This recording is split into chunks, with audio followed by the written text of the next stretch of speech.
The Gospel of Luke, chapter 23.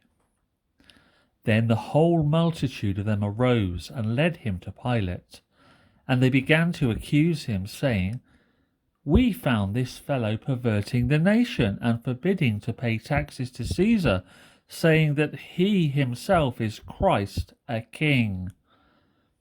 Then Pilate asked him, saying, "Are you the king of the Jews?" He answered him and said, "It is as you say."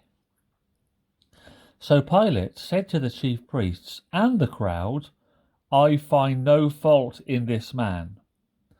But they were the more fierce, saying, "He stirs up the people, teaching throughout all Judea, beginning from Galilee to this place." When Pilate heard of Galilee, he asked if the man were a Galilean. And as soon as he knew that he belonged to Herod's jurisdiction, he sent him to Herod, who was also in Jerusalem at that time. Now when Herod saw Jesus, he was exceedingly glad.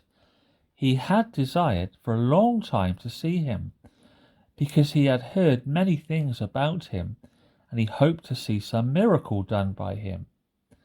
Then he questioned him with many words, but he answered him nothing.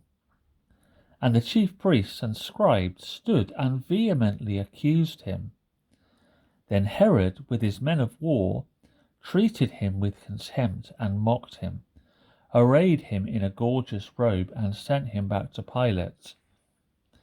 That very day Pilate and Herod became friends with each other, for previously they had been at enmity with each other.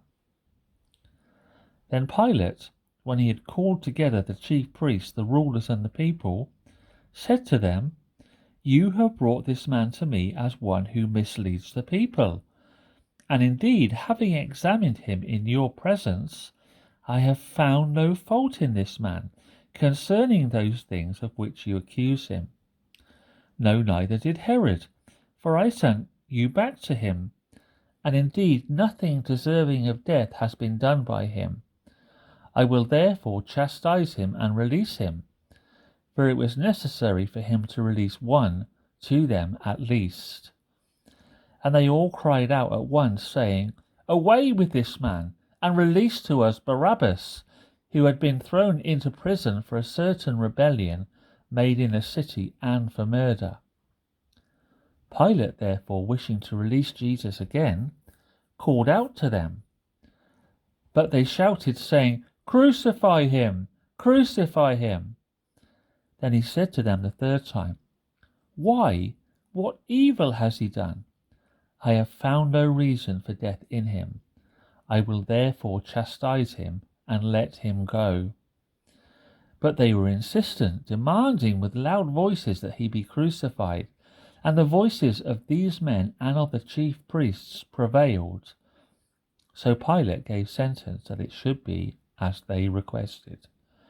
And he released to them the one they requested, who, for rebellion and murder, had been thrown into prison. But he delivered Jesus to their will.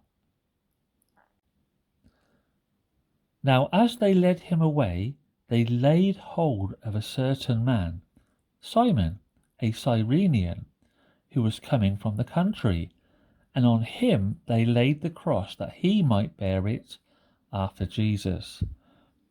And a great multitude of the people followed him, and women who also mourned and lamented him. But Jesus, turning to them, said, "Daughters of Jerusalem, do not weep for me, but weep for yourselves and for your children. For indeed the days are coming in which they will say, 'Blessed are the barren wombs that never bore, and breasts which never nursed.' Then they will begin to say to the mountains, 'Fall on us,' and to the hills, 'Cover us.' For if they do these things in the green wood, what will be done in the dry?" There were also two others, criminals, led with him to be put to death. And when they had come to the place called Calvary, there they crucified him and the criminals, one on the right hand and the other on the left. Then Jesus said, Father, forgive them, for they do not know what they do. And they divided his garments and cast lots. And the people stood looking on. But even the rulers with them sneered, saying, He saved others. Let him save himself, if he is the Christ, the chosen of God. The soldiers also mocked him, coming and offering him sour wine, and saying, If you are the King of the Jews, save yourself.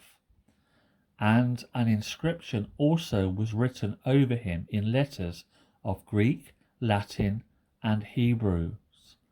This is the King of the Jews. Then one of the criminals who were hanging blasphemed him, saying, If you are the Christ, save yourselves and us. But the other, answering, rebuked him, saying, Do you not even fear God, seeing you are under the same condemnation? And we indeed justly, for we receive the due reward for our deeds. But this man has done nothing wrong. Then he said to Jesus, Lord, remember me when you come into your kingdom. And Jesus said to him, Assuredly, I say to you, today you will be with me in paradise.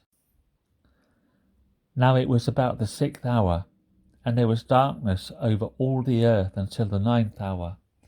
Then the sun was darkened, and the veil of the temple was torn in two.